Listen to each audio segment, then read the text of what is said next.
Shalom, Tuhan Yesus dan firman Tuhan pada hari ini, Kamis tanggal 30 Juli 2026, yang saya berada firman Tuhan Ibrani 13 ayat yang pertama hingga ayat yang ke-25.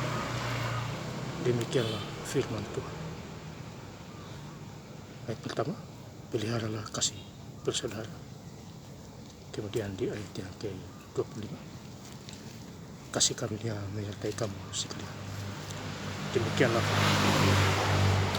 Ibu saudara-saudara sekelas kita Tuhan menjumpai kita khususnya hari Kamis tanggal 30 Juli di Ibrani 13 di ayat yang pertama, peliharalah kasih bersaudara.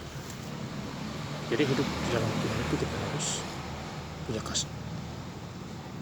kasih terhadap sesama manusia. Ya, kasihlah Tuhan Allahmu segenap hatimu dan segenap jiwa ragamu. Kasihlah manusia seperti dirimu sendiri. Di Matius 22 ayat 38, 39 hingga ayat 34. Jadi ajaran kasih itu harus. Jangan lupa juga berdoa penuh kuasa. Ya, sakit penyakit sembuh. Ya, jadi banyak contoh-contoh di Alkitab. Kita membacanya dan melakukan dan perhatikan teman-teman. Berbahagialah orang yang memperhatikan. Ayat kedua, jangan kamu lupa memberi tumpangan kepada orang, sebab dengan berbuat demikian beberapa orang dengan yang tidak diketahui telah menjamu malaikat. Jadi kita harus memberi tumpangan.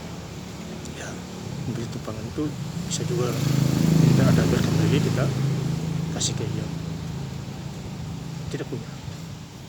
Ya, nanti yang balas Tuhan kita. Asal jalannya benar.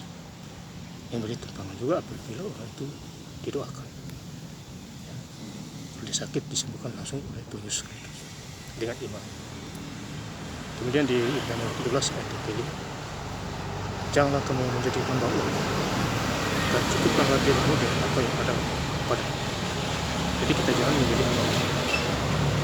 Ya, jangan sampai kita menjadi hamba Tuhan akhirnya jadi hamba uang. Ya, hati-hati. Ya, cukuplah dirimu dengan gajimu, apa yang ada padamu. Karena Allah telah berfirman, aku sekali-sekali tidak akan membiarkan itu, dan aku sekali-sekali tidak akan meninggalkan. Jadi Tuhan sudah berjanji dia tidak akan meninggalkan kita. Asal kita sungguh-sungguh hidup dalamnya, dan kita setia janji Tuhan. Ya, dia menjaga kita. Pada waktu kita sakit, sembuh. Dan pada waktu kita dapat masalah, cobaan, Tuhan memberi kita jalan. Ya, semua ditanggung oleh Tuhan Yesus sudah mati di Golgota 2000 tahun lalu untuk kita. Yang mau mengakui Tuhan Yesus adalah juru selamat bagi dan 15 ayat kita. Sebab itu dengan yakin kita dapat berkata, Tuhan adalah penolong. Tuhan adalah penolong. Segala sesuatu, dia adalah sumber segala-galanya. Dia pencipta, dia adalah pencipta.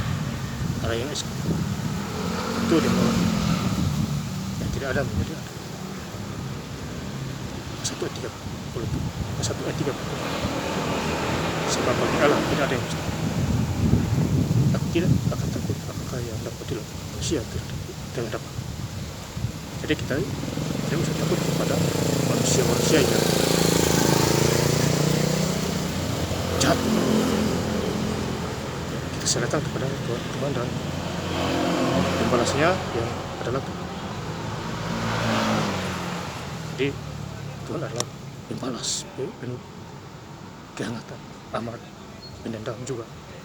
Kalau kita baca di Nahum 61 ayat yang kedua, ya, atau 62 ayat yang pertama, di situ ada sama Tuhan itu pembalas dan pendendam kepada para lawan-lawan. Ayat 13 ayat yang kedua, Yesus Kristus tetap sama baik kemarin maupun hari ini dan sampai selama-lamanya. Jadi Tuhan Yesus itu tidak pernah berubah baik kemarin hari ini sampai selama-lamanya. Dia adalah Dia adalah pencipta. Dia berkuasa di surga dan di bumi. Ya, nafas kita Tuhan kasih. Itu kita harus patut bersyukur kepada Tuhan Yesus Kristus di dalam segala hal. Selagi kita masih hidup di dunia, itu rahasianya Bapak. Ayat 25, kasih karunia menyertai kamu sekali. Jadi yang menyertai kita adalah Tuhan kita Yesus. Ya, harus bersyukur itu Ustaz. Yang menjaga dan melindungi kita, bangsa Israel. Tuhan penjaga Israel tidak pernah terlelap, tidak pernah tidur. Kita baca di Mazmur 121 ayat 4 itu. Ya, itu luar biasa Ustaz. Dan masih banyak lah. Maka itu kita harus baca Alkitab. Biasanya bersyukur, baca Alkitab dulu dan sampai Wahyu, sampai ini lancar-lancar saja. Tamat sampai Wahyu, ulang lagi. Baca sekali kurang lebih 5 jam. Bukan Tuhan, mana mungkin saya bisa baca. Pada saat hari selesai, kadang 17 hari selesai, beli dan sampai Wahyu. Kadang juga 19 hari baca Alkitab beli dan sampai Wahyu. Itu semua karena Tuhan. Saudara juga harus atur waktu dalam membaca. Jangan disia-siakan kesempatan hidup ini sekarang. Saya ingin lihat kabar berbicara mungkin pada Kamis tanggal 30 Juli 2006 di Ibrani 13 ayat pertama dan ayat yang hidup. Peliharalah kasih persaudaraan. Ayat 30. Kasih karunia menyertai kamu sekali. Terima kasih Tuhan Yesus Kristus. Haleluya. Amin.